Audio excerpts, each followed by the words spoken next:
I'm currently trading Ethereum, don't have enough capital to trade multiple coins. Should I switch to BTC? I want to break this down a little bit, because in this question, whether in the true, honest, and I use the word with the greatest respect, naivety of this question is a lesson for people who have actually maybe been through some more, learned a little bit more about trading than perhaps Dudeman has, and has forgotten something which is implicit in this question. So I really want to underline it and say thank you to Dudeman for asking this. I'm currently trading Ethereum, right? Great. But the important part of this is I don't have enough capital to trade multiple coins, okay? I really want to make this clear to people.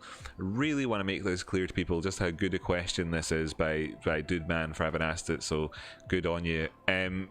People out there, if you're finding yourself in this situation, then what you're probably experiencing is a good deal of temptation at the same time to actually increase your leverage, you start using leverage / increase your leverage and trading across multiple coins. And while everything might look great at the start as you set those initial plates spinning and you go around your circuit spinning the plates, eventually you build a house of cards and things fall down very, very, very, very quickly. Okay, so be very, very careful, especially if you're using cross margin on the likes of for instance Binance, for instance, who offer that with their futures contracts. Now I also want to say that if you're using isolated margin, it doesn't make it any safer necessarily than cross margin. That wasn't the point I was making there with regards to cross margin. I was making the point with regards to spinning too many plates, spreading yourself too thin. A couple of little trades tips for people, great tips when it comes to trading is to choose the coins that you're going to trade, okay? Then trade them. Okay, now this little tip here seems so dismissible and ignorable. Really, it seems like not that big a deal, doesn't it? Why would you even bring that up, Rocky? Reasonable question to ask. Well, it's something that a lot of people who, especially those, it's one of these problems that happens when you gain a bit of experience, is that you can choose coins to trade because you find a decent trade on them, and then you don't go back and you don't really look over what you're doing, and you're not really trading them. Also, if you're trading certain coins and then you've got other ones that you look at from time to time, unless you're looking at them for educational sort of resource, looking at it to try and form an opinion about the market, etc., like we do on the show, which is highly recommended. But if you're actually checking in with prices all the time, say for instance you're trading Algorand, Tezos and Chainlink,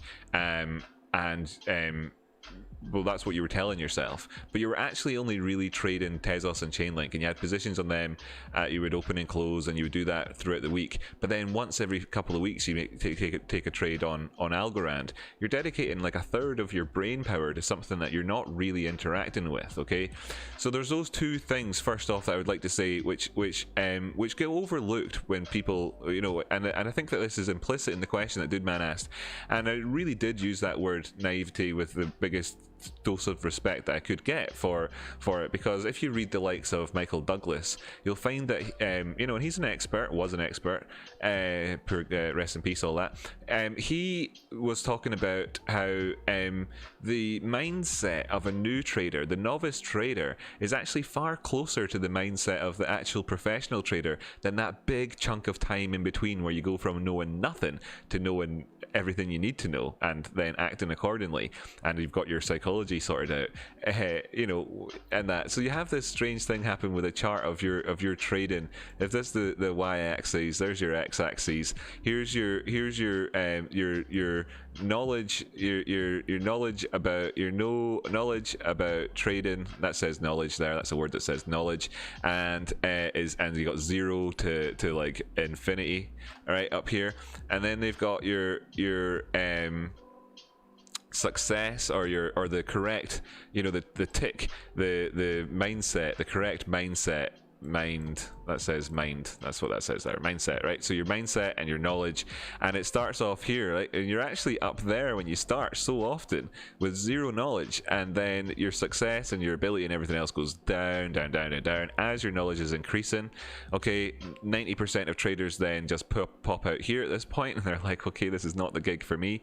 And then a lot of people find it going up here, and at some point along the way they'll look back and they'll think, F me, I was actually closer to being where I am now when I started than the entire time in between. That's a common phenomena in what is the hardest thing to do, right?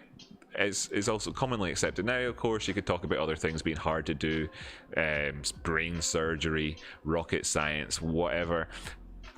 But this is commonly accepted as probably the hardest job, right? It's probably the hardest job you can get. That's what you're doing now, ladies and gentlemen. So that's, funnily enough, how the hardest job ever starts out. Now, brain surgery isn't going to start out the same way. You're not going to suddenly be as close to the mindset as you need in the first day of brain surgery. You know, you'll be really damaging some people's brains if that's how you perform. Okay, so then to go into the question in a bit more detail, you know, so you don't have enough capital to trade multiple coins. Very good, well recognized. That's an excellent recognition on yourself. Give yourself a pat on the back for that. Maybe I should switch to BTC. Should I switch to BTC? Well, you've been trading and you've answered your question in yourself, you know, it's like, or whatever, you're currently trading Ethereum. You're going to trade. Are you going to stick with it when you change? Have you benefited from trading this one so far to where you've got to? Can you take the sort of your familiarity with the markets and carry you through to another level of trading, just sticking with the one?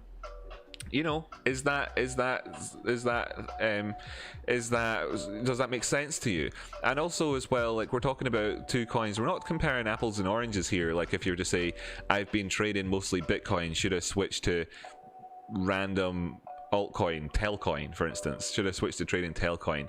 Like, definitely not, because you know, you're talking about an established market which is liquid, etc., etc. Now, Ethereum's really just getting to that point now itself as well.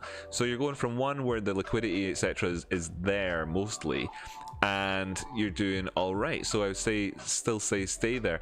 Incidentally, when I say liquidity, I know that you're not looking to fill massive orders with your account size, but what I mean is that you're not going to get markets moving primarily as a result of a lack of liquidity, which is common amongst pump and dump smaller coins, etc. All right. Okay, anyway, that's a nice little thing. I hope I helped you out there a little bit, dude, man. Good question. Thanks so much for asking it. I hope that everybody else watching along got a little bit of something out of that as well. Might help some people with their trading. Okay, so if you're looking at that and you're thinking, maybe this appeals, maybe this means something to me, you know, like what does it mean? You know, and maybe from that what you've taken is that maybe you do have the capital to trade multiple coins, but you're wondering why you've not got as much success. What should I do about it? You know, maybe I should trade less, but why should I trade less when there's so many opportunities out there, and you're looking for a roadmap to reconcile that inside your brain? Well, hopefully that little tidbit will be that transformative knowledge that you need, where you go, right, now I can see how I would be able to increase my overall success a little bit.